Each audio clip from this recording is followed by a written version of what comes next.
return again. This captivity ain't permanent, no. I'm from Jerusalem. Hey, we'll return again. This captivity ain't permanent, no. Sitting on an album that'll change my life.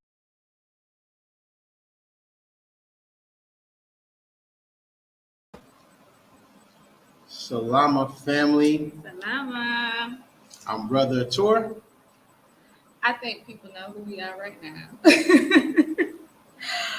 Salama, y'all. Isha G. You just said they already know who you are. You said it. That's true. Family, how y'all doing tonight? I know y'all probably like, what's up with Brother Tor? You look a little different tonight. So, for those of you who don't know, this past Thursday was my birthday. Yeah. Yes, your boy turned 45. I am 45 years blessed by the Most High to still be here. And, thank you to everybody that sent the birthday wishes. You know what the best part of my birthday was? What? The best part of my birthday was our sister, Ashonda, over at Ashonda at Large, and our brother Aaron. They called me early in the morning. Now, it was still December 8th when they called, but it was still early in the morning. Yeah. And they let me know that our nephew had been born same day as his uncle. Mm-hmm. So I want to say a big shout out to them. Happy birthday to my new nephew. And, just give the Most High glory for bringing her through the delivery safely. Yeah. And we're just so proud and happy for them. Yeah. So, family, tonight we are going to be talking about the expectations of moving to the continent versus the reality. The reality. Of moving to the continent. So where should we start? Well, let me see. I got some notes here. I know I'll start with this. I know a lot of people they are nervous about a language barrier when it comes down to moving to the continent. Now, can there be a language barrier? Absolutely. But I just want to let y'all know. Well, technically, we have a language barrier even in the U.S. They always talk about black people talk different. We do. It depends on what part of the U.S. you're in. But the language barrier, it can be something that kind of makes people uneasy. However, a lot of people speak English in Africa. A lot. Most of the countries in Africa, they teach English in school. So if you have a younger person, I'll say in their mid-20s and down, more than likely they speak English or some amount of English. Also, if you're dealing with any government offices, right, they're going to speak English. Right. But then even the older ones, a lot of them, they understand some English. One thing that we've come in contact with here, a lot of people speak English, but they're afraid to speak English to us because they say they're ashamed that their English isn't like ours. They don't sound the way that we do. But I just want to let y'all know, don't worry when you're coming to the continent, because there is plenty of people who speak English, who can help you, who will understand what you're saying. You'll understand what they're saying. And don't worry, like whatever country you're going to, you're going to end up learning some of the language, the native tongue anyway, just because that's what you're around, So that's my first thing. Don't let that discourage you. Yes. My second thing is food. Wait.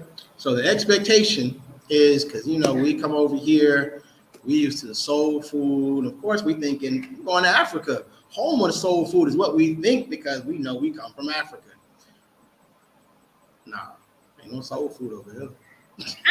For me, it's not just about it being soul food. It's just the food is different. So this is something that we've experienced firsthand. I don't eat meat. I eat fish. I'm pescatarian. But my husband was making burgers one night, and it was a disaster because... Wait, Don't make it sound like I can't cook. No, I'm about to.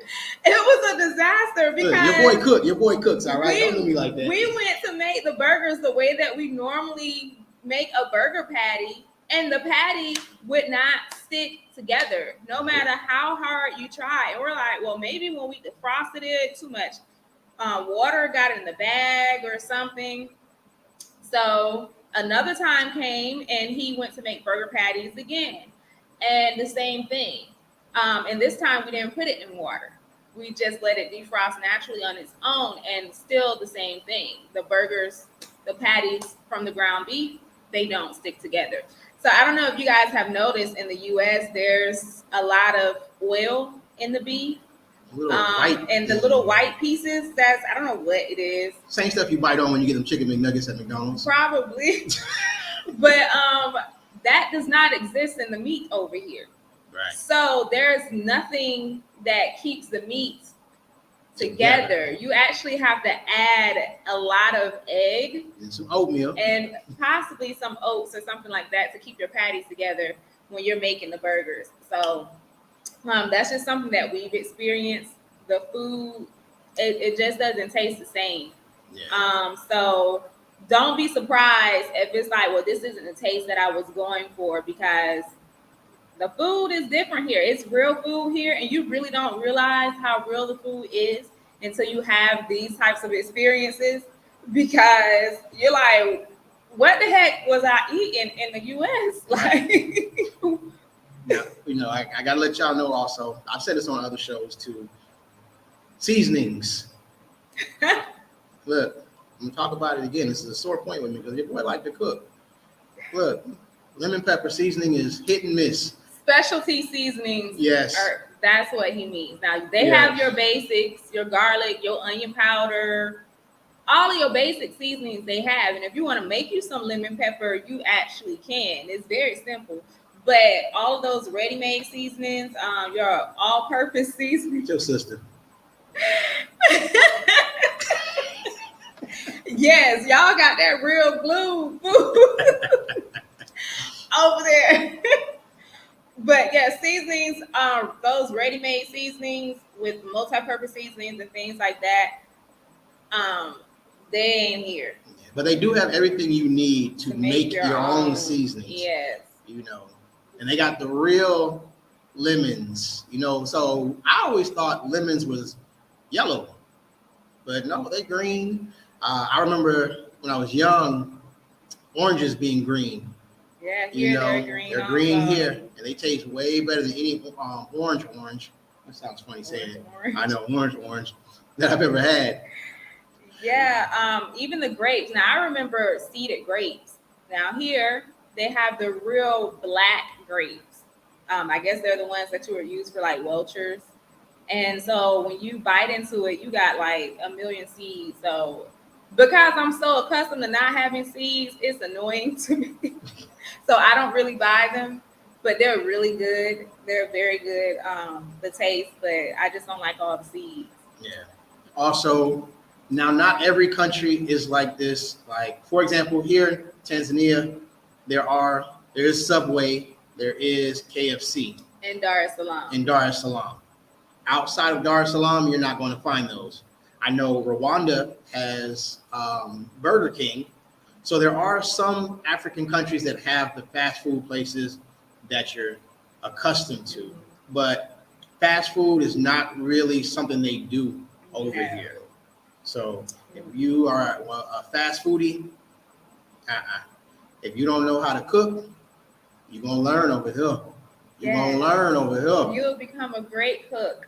Because you ain't got no choice. So the other thing is, a lot of people think that their experiences is going to be the same as someone else. We've been here we're pushing 2 years now. Yep. And so our experience is not going to be the same as your experience. A lot of people have said they hated it here in Tanzania or other countries. We've heard, I went to this country, I didn't like it. The people are like this. Everybody has their own experience when they come to Africa or anywhere for that matter, because it could be the same thing in the US. Right. I'll say one thing about Africa, there are some people who want different things. Some people don't want a laid back rural lifestyle, you know, where you growing your own food and everything like that. Some people want something that they're familiar with. Some people want city. A lot of the luxuries that we're accustomed to, but when you come somewhere like Tanzania, or if you're going to Uganda or somewhere, most of the other African nations, they just don't have a lot of those luxuries because it is not the US. And so you can't come over here expecting the US unless you're going to be going to South Africa, something like that, which I hear and I see that it looks kind of like the US in certain areas, but not the majority of that country either. And they have certain things, but then I've heard people who have went there, they say, yeah, they have a lot of luxuries like the US, but you can tell it's still not the US. So your experience is not going to be different. Some people will come to Tanzania and they love it because they love the laid back lifestyle. They love being able to be to have their own farm, you know, start agricultural businesses and everything like that. But then some people will hate it because that's not what they're looking for. Some people have issues with the government. Some people don't have issues with the government. And I won't say the government, I mean immigration. Some people don't have issues with immigration. So things differ from person to person. You know, we haven't had issues with immigration and things like that. We have had some issues when it comes down to getting things done with the government, however. You know, so sorry, it's a flying around. Yeah, there's another expectation versus reality. The expectation is there's no flies flying around. Reality, they here. They about that life too. Flies out here is thugs. So you just like threw me off. That's what I do best. So yes, that's one of the things. The government can be kind of hard to maneuver around here in Tanzania. I'm not gonna even lie to y'all. I'm not saying that it's not possible. It is possible, but you want to make sure you do everything legit and you find the right people here in Tanzania, because Tanzania is a country where the government can be challenged to maneuver if you don't connect with a lawyer, right, accountants, different things like that. The right people. So that's my thing about that. The next one is, a lot of people think that, because the country is so cheap, if I come with 20, 30,000 USD, that I'm good. I'm going to be able to live there and live, you know, a lavish lifestyle and everything, and my money's not going to run out. Absolutely not. Yes, definitely. You have to be called. You have to be called and have thick skin. But look, if you can come to Tanzania and thrive here and everything, look, ain't nowhere else that you will go where you'll be intimidated or anything. Right. I'll put it. Tanzania is a great country, but you gotta have the patience. You gotta have the thick skin for it and be willing to go, you know? So wait, here's your spiritual moment. You gotta have your ears on to the Most High. That the Most High is the one that, first of all, told you to come here. Because if you try to come here just because, and you're claiming that you're a follower of the Most High, and you're moving without the Most High telling you, you're moving out of order. I'm just gonna put it out there. You're moving out of order if you're making moves without consulting the Most High first. All right, back to your regular schedule. Right, but I was saying your money doesn't last forever here. So you have to, when you come here with a plan. Unless the Most High don't want you to come with a plan, He may tell you to come somewhere and tell you, not, I don't want you to try and have your own plan. But if He does lead you to whatever country, still, And he doesn't tell you not to plan it. Plan it out. You know, look at the government's website. Call the embassies. Email the embassies. See who you can talk to about things. We can give you guys advice. We can give you guys contacts that's on the ground and other places, but it's nothing like hearing it out of the horse's mouth. So contact the government and ask certain questions because you're hearing it straight from them. And pray that, I mean, most of the time they're going to give you the honest answer, you know. But your money is not going to last forever. And that goes back into my experience is going to be the same. Some people have a bad experience here because they blow all their money. And they say, I thought it was going to be cheap living here. Well, it is extremely cheap living in Tanzania. It just depends on how you are trying to live. If you want to eat out every day, when you look at your bill, your expenditures for your groceries or your meals and everything, yes, it's still going to be expensive because you're not cooking your food at home. If you're a person that you want to go on trips and everything, I want to go travel and I want to go see this and I want to see that and I want to go on a safari. And first of all, safaris are not priced for Black folks, okay? They price for the European people because most Black folk ain't about to spend, y'all heard me, we ain't about to spend no $5,000 to $8,000 to go on no darn safari. Well, there's some that's only like 700. Look, I haven't found one that's that cheap because I've been wanting to go on a safari. But most Black people, we just look, like, we ain't trying to blow no money like that just to go see some animals. Go to the zoo. Well, technically here in Tanzania, we know where we can go to see some animals. Seriously. But what Isha G is saying is so true. But we get it because, when we first got here, in our situation, like coming here with nothing, and then like we said, we started getting some cash apps, and because for one USD equal to roughly about 2,300 of the money here, when you first hear that, you're like, man, that sounds good. So, I go over there with about $50. I got 100,000 of their money. And so, we always still thinking about American money when we hear that, oh, I got 100,000 of their money, but we don't take into consideration most things for your house are costing 300,000, 400,000 for a blender, right? For a microwave, right?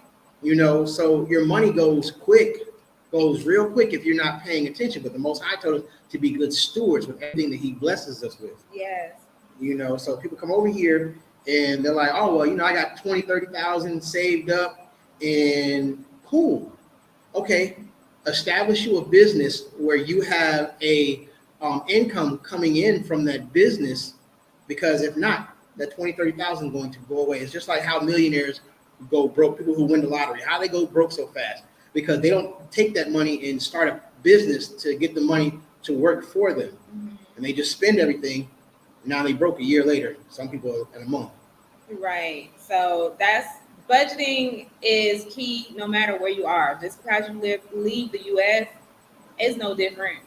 Remember, when you come over here, it's just like moving to another state in the US. It's a little bit more planning you have to go through because laws and different things like that are different here, but it's just as if you are moving to another state in the US. Right. So the other thing is, this is not America, y'all.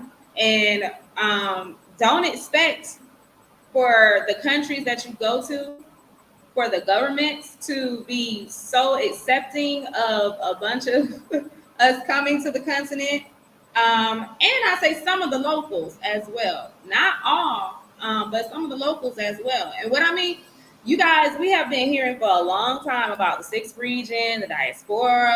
We've heard talks about the spending power of the diaspora in Africa and everything. And all those things are great and they're true. But besides Ghana, there has not been an African country who has really opened up the country to the diaspora. You can repatriate to the country. You know, you can start your businesses and different things like that. But there are no countries that have really opened their doors to the diaspora besides Ghana. And Ghana has profited from it, you know. So I heard they were trying to plan a year return part 2 because, you know the saying, if it ain't broke, don't fix it. So, well, I say to that, if you ain't jabbed, don't go. That's what they say. Well, yeah, so I wouldn't recommend that anymore. But that's just the reality of it. So there's no special treatment because we're Africans returning back to Africa. There's no red carpet that's rolled out for you. You are treated differently and seen differently because we told y'all before that they look at all of us as rich and like celebrities and different things like that. But other than that, they see you like that. But most of them, they see you like that and they use it to try and manipulate you. A lot of them will. So you have to be careful of that when you do come to the continent. But don't expect the red carpet from the government. Don't expect for them to be like, oh, we have opened the country to you. Even though they say you're welcome here, that's just being kind. You're still seen as a foreigner, even though some of us darker than some of the people here, but they still look at us as a foreigner. Yeah. You know. So don't expect that red carpet. Yeah. Also, with that, just to give you an example of what we mean by that, it's kind of like when most of us came out of Christianity, came out of that walk, and then we tried to go back and tell people that we was in church with back in the day that, hey, guess what? We the people. And they get fire hot, kick you out their house. They block your phone calls. They don't want to talk to you because here they really look up to these European nations, unfortunately, because a lot of them are just recently, within the last 20 to 60 years, coming out of colonization. So they still have this high outlook of the Europeans, you know. And so when we come over here and we're like, look, they're not who they're portraying to you that they are. You said a cuss word to them. And then they've already got, you know, the U.S. embassy in most of these countries telling them, hey, the African Americans are going to come to your country. They're going to do this. They're going to do that. And for them, they believe majority of what they hear from the U.S. about us because they look at us like, oh, you know, they're coming from America. They had all that good stuff over there. Why do they want to come over here? Not realizing we're coming back here first because the Most High told us to, but second, because we want to build bridges with our brothers and sisters here on the continent. Yeah. You know, so don't think that it's just going to be a walk in the park. I know y'all see these YouTube videos and we show you a beautiful life out there. And I mean, that's what we're here to do, is show you the beauty of the country. But like we said earlier, don't expect your trip over here to be like ours. Mm-hmm. And we don't expect ours to be like other people who've had a good experience as well. Right. So we still waiting. If it's anybody that be in the meetings, you know, for the African Union, y'all, we waiting. Yeah. We're waiting to be welcomed with open arms, you know, and just for y'all also who may be listening, there are bad apples in every bunch. Remember that. Even in your own countries, there are bad apples in every bunch. Yep. So hopefully here in the near future, they will actually start doing some things for the Africans that are in America or the Africans that are in Europe or the Africans that are in the islands. That is my prayer, that something will happen where they will willingly open up these countries and will give us some sort of help where we can freely and I would say make the process easier for us to repatriate back home. So my other thing is the systems are going to be straightforward. No. So this is why I said you might want to make sure you have lawyers and different things set in place, because like my husband just said, like a lot of these countries have just been established for about 60 years or less. So when it comes down to IT, a lot of things just are not up to par here on the continent. I don't know. Well, We tried to find my wife a phone, right? And so we was like, what kind of phone? The guy was like, oh, it's a 5G. And I was like, so y'all got 5G? He was like, no. So why do you have a 5G phone that you're trying to get us to buy, but you ain't got 5G? right. Or they're selling you two different routers and saying one is 5G, one is 4G. They're the same price. And the speeds are the same. So seriously, one is not 5G. So, but besides that, even when it comes down to, I say government websites and different things like that, sometimes they can be a challenge maneuvering them because just the infrastructure, even when it comes down to IT, is just not there yet. It's not there. So it's better to have someone who's helping you out in those areas that know how to maneuver. If they know, oh man, I can't get into this computer system, let me just go down to the office where I need to go.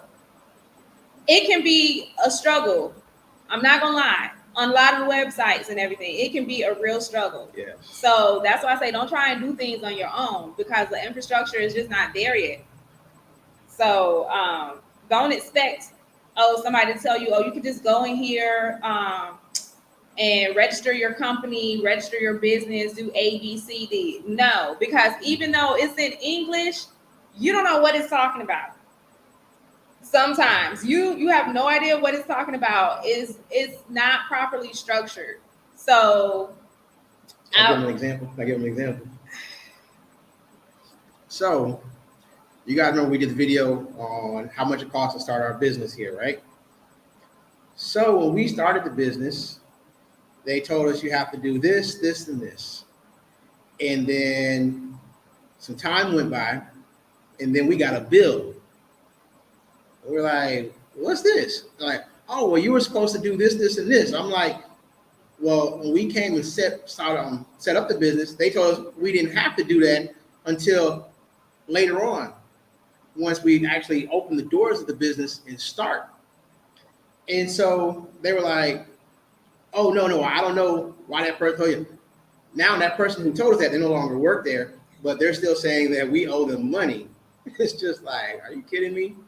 And then recently, so we had to get an accountant who's been getting everything straightened out for us.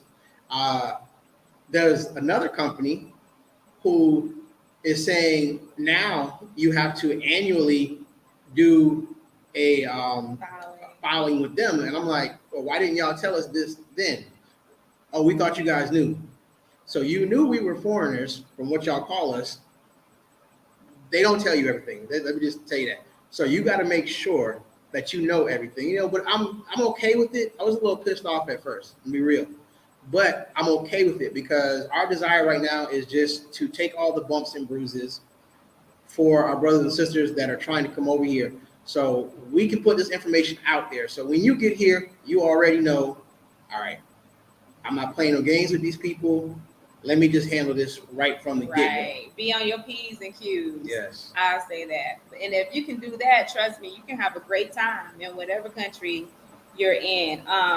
There's another thing that I do want to talk about because it is a real thing. Don't expect not to be harassed by the police. Yeah, not like how it is in the U.S. U.S. It's not like the U.S. harassment. Because they come into your car with no guns. In Tanzania, the cops don't carry guns. It's funny because the security guards got guns, but the police ain't got guns. But don't expect that you won't get some harassment from the police because you will get some harassment from police. It's not like U.S. harassment, but it's just like little annoying harassment. That's what it is. Yeah, they want you to pay for their lunch. So there have been some complaints, and apparently it's gotten up to the upper government because it's not just us. Yeah, because the Europeans have been getting harassed too. We have seen them pulled over. They're nice little SUVs. Yes. So it's a different type of harassment here, but just don't expect for everything to be peaches and cream. I came out of Babylon and everything is gold. Like, no, you still have to learn the place where you're living. You have to learn how to maneuver in those places. You have to learn the laws of those places. You have to learn the do's and don'ts of those places. You still have to learn what road to go down and what road not to go down, you know? So that's one of those things. Just keep those things in mind. Now this one is something I love all y'all. I love my brothers and sisters, okay? But a lot of brews have this desire, right? For us to really be able to have our very own communities, and all of us are living together and everything. We can have our feast days and everything together. And y'all, it all sounds good. I want that just as much as the next brew. But the kingdom is not here yet. We're not all on one accord. We're not all on one accord. And just because you may want to live around other brews, that doesn't necessarily mean that you should live around other brews. Right. And I'm not saying you can't live in, I'm talking, when I say community, I'm talking about like a neighborhood, like where a big giant neighborhoods where it's nothing but brews. Yeah. Look, we have seen things, we have heard things in many different countries, and it just didn't work out because number one, a lot of people are trying to start these communities with people they don't know. Right. And so you may not really like that person. I don't care if you're a brew or not, in the truth or not. We don't like everybody. That's just, we don't get along with everybody. Yeah. And so we can try to, but we have differences. And some people are not willing to work through differences. Some people are not willing to just let things go. Some people honestly are troublemakers. Some people, they still carry spirits of confusion, all sorts of things like that. And so it may not be conducive for us to be living amongst each other just because we brew. Right. Now, there are some communities that it works, but that is a small group of people. You know, when we're talking about people coming over here and they want all of us to live together. Look, even in the land of Israel, here in Africa, that's our land, we didn't all live right there together. We might live in the same region, but I didn't look through my window and see in your house. So it's a great mindset to have, and we need to keep that mindset because I believe that's a kingdom mindset. But the kingdom is not yet. You know, we're preparing for the kingdom. And so there's a lot of heart posture that needs to be dealt with before we can start talking about meshing and living among each other. And I'm not going to even lie to y'all. It's a lot of snakes. There are lots of snakes coming out here along with the real ones that are saying they're brews. They know the lingo. They know exactly what to say to make you really think that they are serving the same Elohim that we are serving. And then you wait, and it's about a year or so down the line, and you find out that they're into some other type of religion. They are not serving the same God that we serve. You find out that it's just a lot of things inside of them. They're dealing with a lot of spirits and all kind of things like that. It's a lot of things that are going on, and you just don't find it out until you have put in time around people. Right. And so it's not a good idea to just come and say, let us build a community together. Let us come over here and live amongst each other. You have to get to know people first. You know, and I'll put it like this. You know that we are called the vine, but in order for a vine to grow, it has to be pruned, it has to be trimmed, and it can't function properly with the other vines if it's trying to do its own thing. It's not. It's allowing all types of bacteria and fungus to be a part of it. Then it's got to be removed. So if you don't desire to have these things removed off your heart, then it's not going to work. It's impossible for it to work. You've got to allow yourself to be pruned. And I want to let y'all know this right now. Here's another expectation and reality. Expectation, I'm going to come to Africa and everything is going to be great. No. The reality is you're going to come here and the Most High is going to strip you of everything that was a crutch in your life. He's going to show you who you are as a man, who you are as a woman, because he wants to try you by fire to make you remember the problem that our ancestors had was we did not want to depend on him and him alone. Yasharel has always had one king, but we've always wanted other kings. We had one king, and that's what he wants us to be, under him. And so he's going to prune you of everything that is not of him while you're here. And guess what? It don't feel good, but we've been there, been going through it. It don't feel good, but I'm looking forward to the end process. So get your mindset on that right there. Everything that's a crutch in your life, he is going to remove it over here. Yes. So just be prepared for it. Remember, y'all, the wilderness is that time.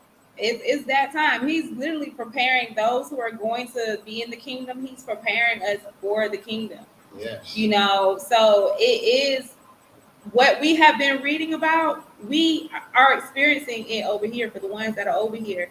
The scripture that says, for all of those who are sinning, let them continue sinning. That go for the bruised too. Because coming over here, it's exposure big time over here for mosquito. Sorry, y'all. It's exposure big time over here for the bruise coming back. Yeah. He's really, whatever is inside of you that you may have been able to hide in the U.S. because maybe you were too busy for it to come out. Maybe, you know, you were just good at covering it up. You know, maybe, I don't know. But it seems that over here, it's just not like that. Whatever's inside comes out. So it's a very good idea to get yourself together, start getting yourself together, prepare your heart, and start weeding out things. It's a good idea to really check yourself. Am I a person that is filled with confusion? Do I like gossiping? Do I have an itching ear? Am I a backbiter? Start doing a checklist. Go through your week. See how many times you talked about somebody. So, I mean, doing all those things, because when you come out here, it is the pruning time. Make sure that you're not a person that you were in this walk and it's just like a popular thing to you. Because I know that people, they really pull the wool over their own eyes here. They in the U.S., they pull the wool over their own eyes. And a lot of people, they still have very sinful hearts. And when they come out here, they're all, brew. But then you see just such a sinful lifestyle that they're living out here. And they will find scriptures to justify it. They do the same thing in the U.S., but I'm telling y'all, it is like in your face out here. It is in your face out here. What is in your heart? So that's why I say we may not need to live amongst each other. And somebody said we couldn't live together or come together in the U.S., in the West. Why do we think we can magically do it in this spiritual land? It's just not going to happen. It will happen in the kingdom.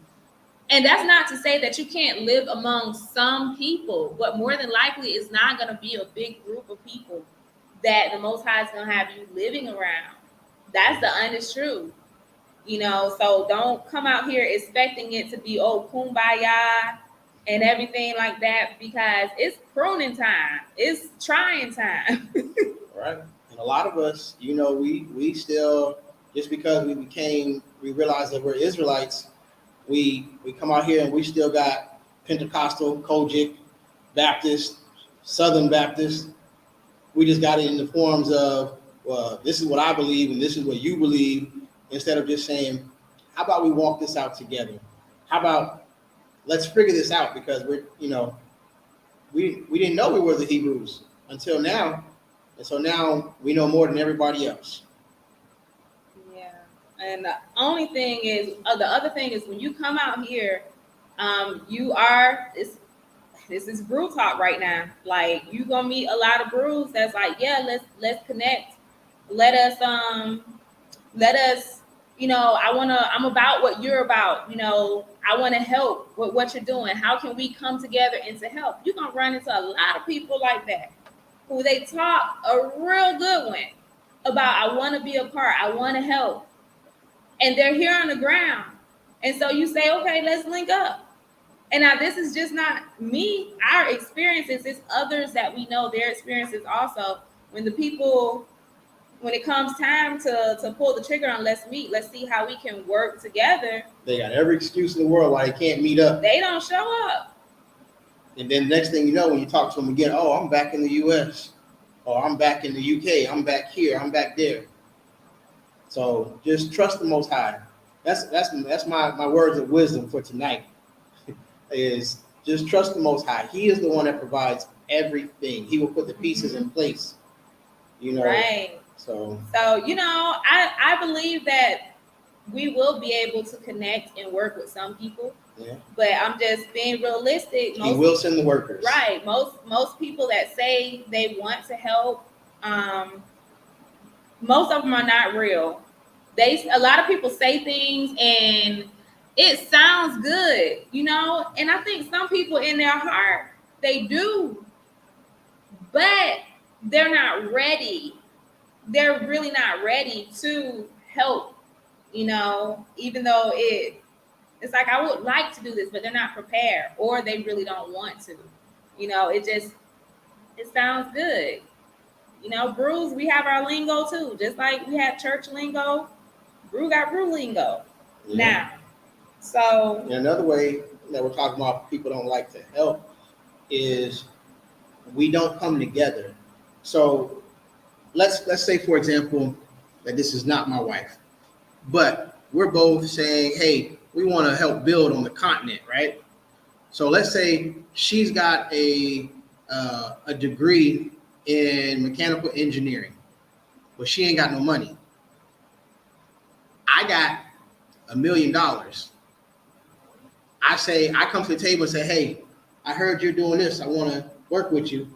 And then I say, well, I can bring $1 million to the table. What can you bring? And she says, well, I don't have any money, but I do have a degree in years in mechanical engineering. And I say, oh, well, I'm not going to work with you because I'm not going to put my money in and, you reap the benefit of it. But her degree and what she knows is her financial input into it, because guess what? I don't make any money without her, because guess what? I don't have the education she does. But that's the problems that we run into. It's a lot when it comes down to our people. It's a lot when it comes down to our people. Our people are broken people, and y'all have to remember that. So coming out here to the continent, our people are still broken out here. Just because you exit wherever you are doesn't mean that people are just going to magically change. Our people need Abba to repair us. Yes. So it's just the truth. Just like we say, it's expectations versus reality, because we had a lot of expectations coming out here, especially when it came down to just meeting other brews here. And y'all, we saying brew for a reason, because we normally don't call ourselves brews. But it's a lot of expectations that we have. And when you come here and you're here for a while, you find out like, dang, it wasn't like that, And so you can be let down in certain ways if you're too connected to certain things. And just real quick, for the haters that come into the comment section, what me and my wife means by y'all trying to shut our channels down for saying any little thing that y'all consider to be anti-Semitic nowadays. So we're no fools, So we be careful how we say things, because you want to stop our brothers and sisters from hearing this information. So that's our little disclaimer to you haters that will be out there. We're on to you. We know what y'all trying to do, but the Most High has the final say. Yes. I'm gonna say We this. know who we are. Hallelujah. This other thing is, don't think that the first place you land is the place you're gonna be forever. You know, I know we've gotten this question before about is Tanzania our final place? And I say We don't know. we listening out for the Most High. We're going wherever He tells us to go. I'm not tying myself down to anywhere until the Most High tells me stay put, settle. You know, and that's when I'm gonna be like, this is where we are. This is where He told us to settle. If He tells us that Tanzania is where He wants us to stay put, we stay put. It's whatever He wants. Right. I mean, that's the thing. A lot of people don't seem to realize. It's not about your feelings. It is about what is the Most High telling you that He wants you to do. Right. Remember, when we gave our life to Yahusha, we said we give our life to you. That whatever you want us to do, we gonna do. So if He tells us, I want you to stay right where you at, guess where we're gonna be? Right here. Right. If He says go somewhere else, that's what we're gonna do. We're gonna go somewhere else. Do we love Tanzania? We love Tanzania. However, we love the Most High more. Right. And He orders our steps. So Right. And I brought that up because I know there are some people who have gotten upset because people have left the country. And I'm like, that's not my place. That's not any of our place to get upset because somebody leaves a particular country. First of all, maybe the Most High didn't tell them they had to stay there. Secondly, maybe they're not a follower of the Most High truly. maybe they just wasn't called by the Most High to come here. Right. You know? And thirdly, maybe the Most High did call them, but maybe it was for a certain reason or season, and then maybe the season is over, and it's time for them to go wherever the Most High tells them to go. So we just don't know. So we can't be getting upset because people have left the country. You know, that don't make no sense. Now, I will say this, because there was a time when I did not have understanding where some people left, and I got upset about it, So, but the Most High has corrected me on that, that some people gonna fall away, and some people He has moved purposely that He did send here, and then He sent them away because they weren't supposed to be here. They were supposed to go somewhere else. Remember, it's a chess game. It's a chess game.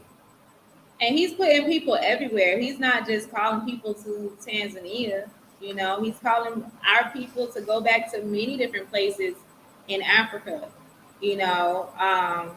And being in the U.S., most of us are pretty thick-skinned anyway. So just when you come over here, don't water down yourself. Keep that thick skin on, no matter what country you go to. I don't care if it's South Africa. I know a lot of people say South Africa because of how it is, and they're very welcoming to, foreigners and everything like that. But it doesn't matter where you go.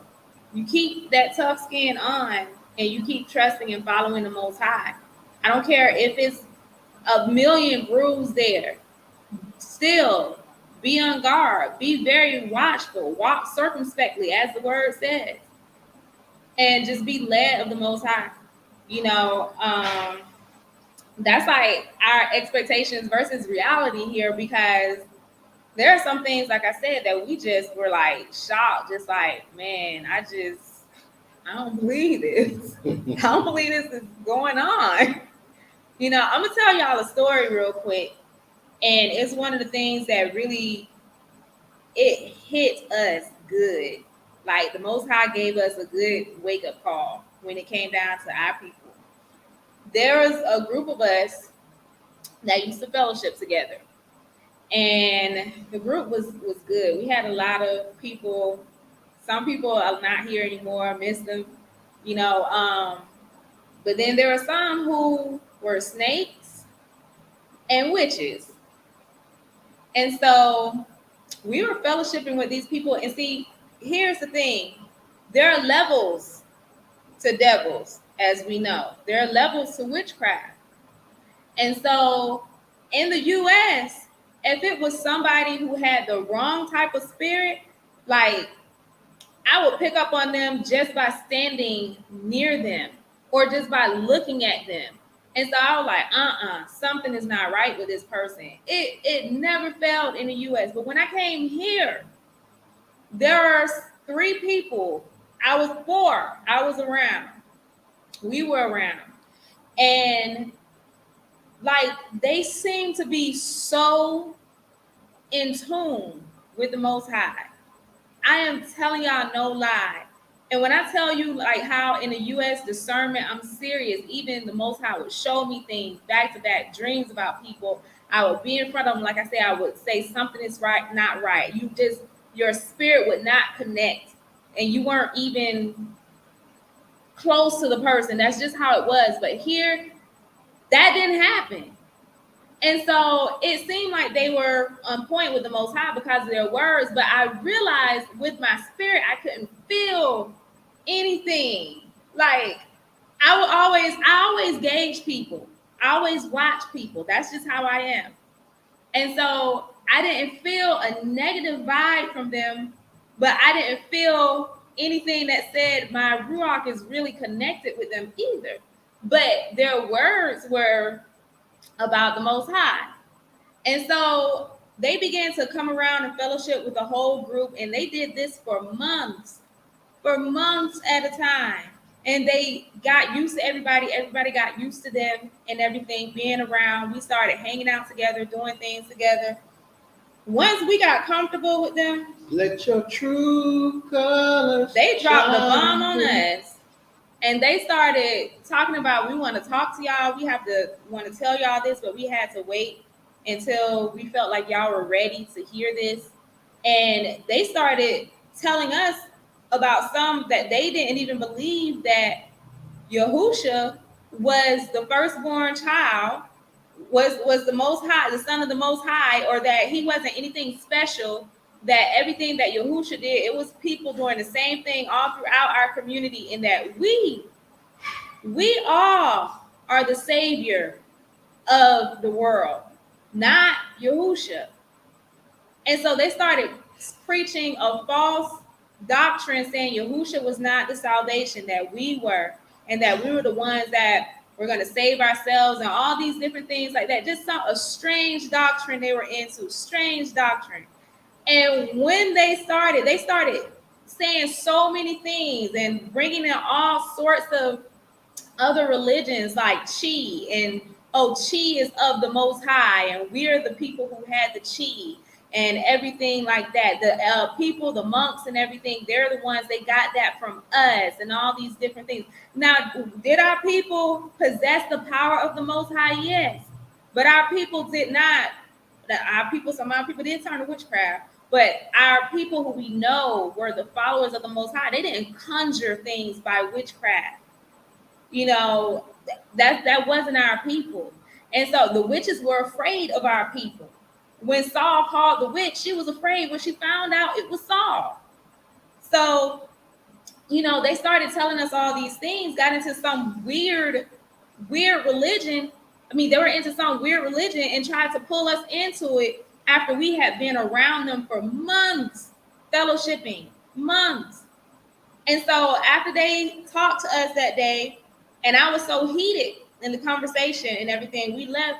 And I had a dream. The Most High showed me a dream, because it was some things that they were saying. I was just like, wait, it was so confusing. And so I'm like, I went home and I started praying. And so then the Most High gave me a dream. And then I was like, okay, this is what this is. And so we found out that they were witches. They were into witchcraft. And so we didn't know it. Yeah. And so, but they were there, whoever they are, they were at a very high level of witchcraft, that they were able to infiltrate without you knowing, without you feeling anything. Because like I said, I didn't feel negative, like something is wrong with them, but I didn't feel a connection either spiritually.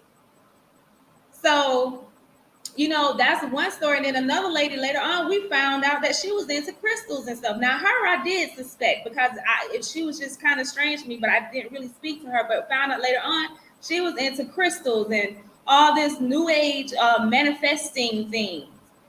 And so they're all out here and they're around in these groups and everything out here portraying to be the brews. And they know, like I say, the lingo, they know everything. So you have to be very careful when you're coming out here. We have ones that portray to be the brews and everything, but they at clubs and stuff with people smoking hookahs and all kind of stuff like that. But you're proclaiming to be in the truth, in the know. You know, we're followers of the Most High. Right. And so it's like you run into those things out here a lot. A lot. Remember, the world, the kingdom, it's only going to be a few of us that make it in, a remnant. So most of the people we coming in contact with, when it's big majority of us in areas like Dar es Salaam, most of them are not real. And I can say that, and people say, well, you can't judge people. No, the Bible judges them. The Bible already shows me how to know if they're real and how they're not. The word has already judged them. So that's how we can say if a person is real or not. Because if your fruit does not match up with what the word says, you are not real.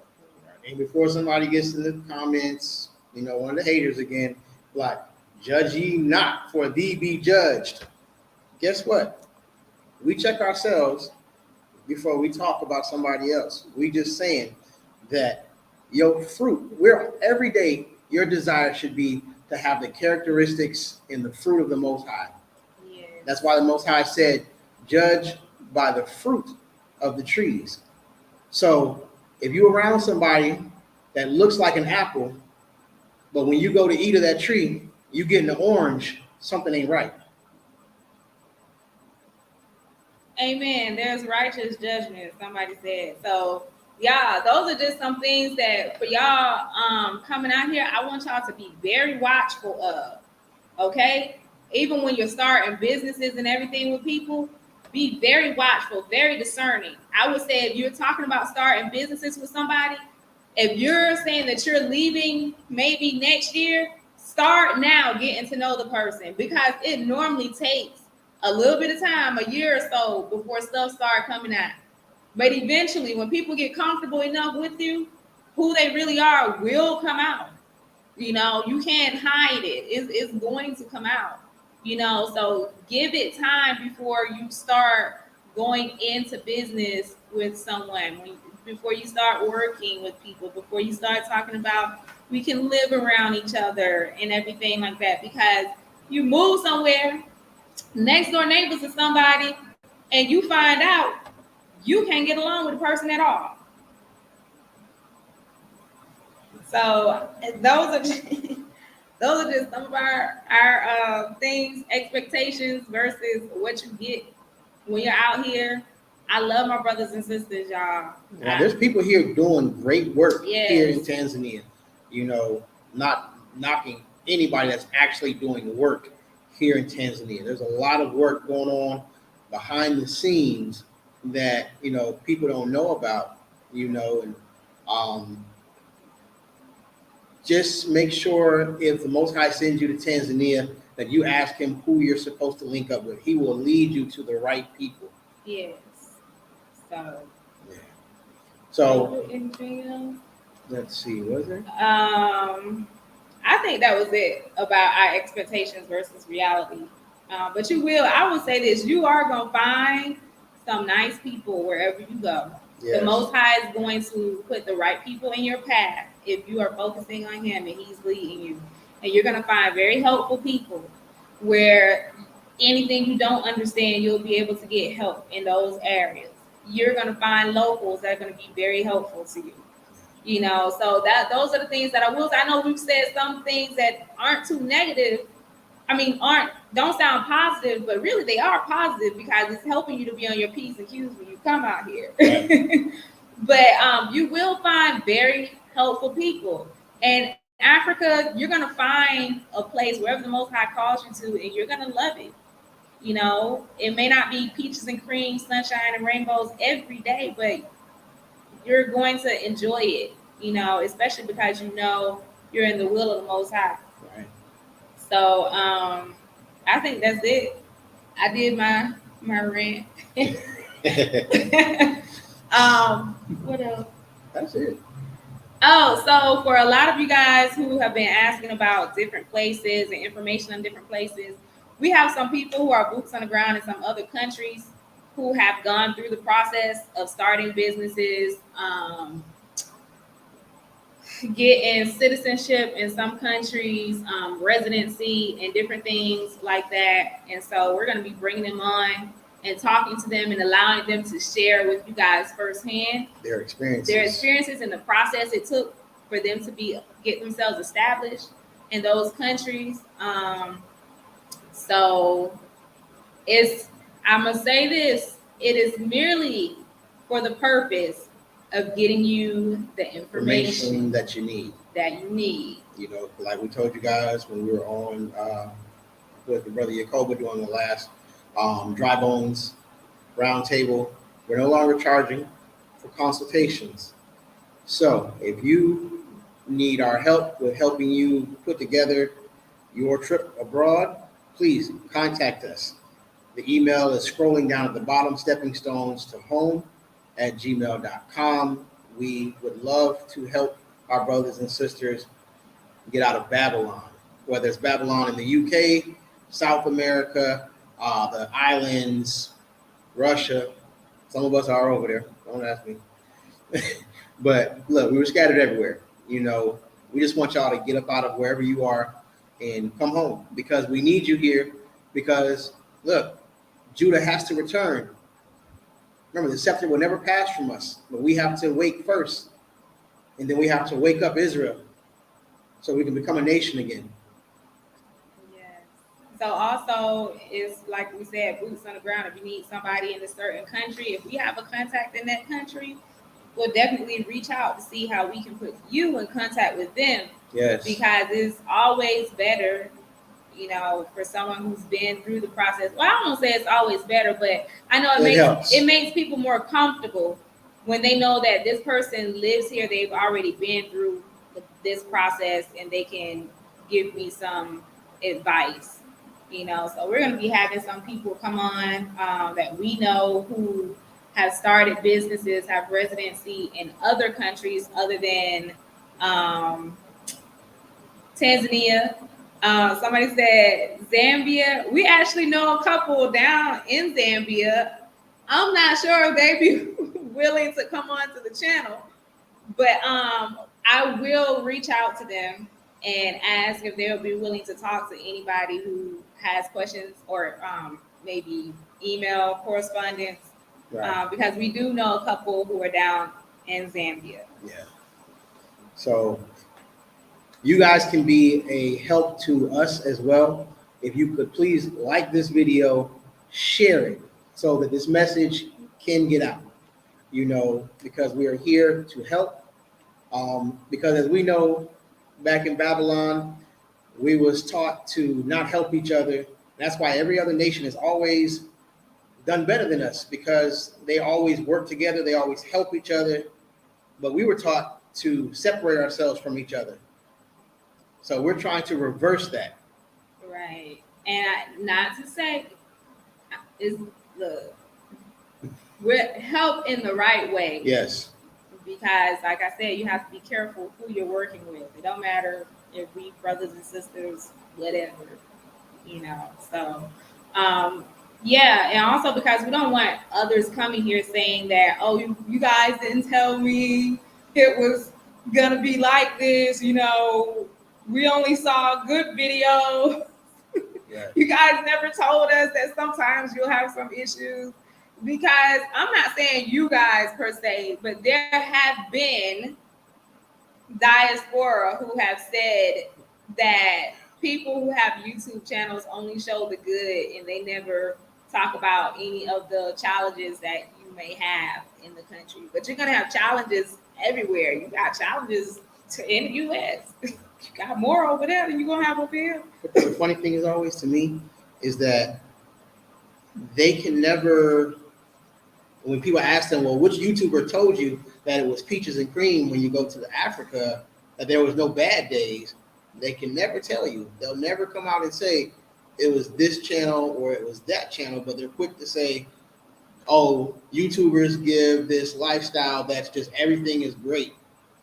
I haven't seen one YouTube channel yet that has said that we don't follow. Maybe. But you know, those people, they come and they make a YouTube video talking about how horrible their experience was, but you can also tell by their attitudes when they make those videos why their time was terrible. The fruit that they're bearing by the way that they're acting in their video. But we don't want to get off into that. Yes. We just wanted to give you guys some of those things to be looking out for. I'm very excited for those that we have talked to. Yes. All of y'all, I'm excited, but I'm excited for the ones that are ready to build. You know, I'm excited finally hearing engineers and people who have been in the building industry for years. I'm excited to hear the Most High sending us some genuine people this time. That there are workers coming to the continent. That's not to necessarily say they come to Tanzania, but it's exciting to me because I know how big of an impact we can make on the continent when we bring our skills here. So y'all be praying for the Most High to move speedily for our people. We know he's moving, but you know how David prayed for prosperity? He said, send prosperity now. Send the workers now. And open up the way for our people to be able to freely do those things. Because like I said, some of the governments can be a little difficult to maneuver. But be praying. Be praying for all of us that are over here that want to do the work. We need the prayers. You know, we need the way open. We need the governments to start looking at us in a different light, because right now it's not good how they see us. It's not good. And a lot of our brothers and sisters come right over here, and the very thing that they say we do, they do those things over here, and it makes us all look so bad. So be praying for us. We love y'all. We thank all of y'all who have been supporting us. Yes. Y'all don't know how much that means to us. We thank y'all so much. And like I say, I'm looking forward to talking to other people. Y'all have y'all questions. Y'all can ask them about other countries. And that's it. All right, y'all. Love y'all. Shalom. Shalom.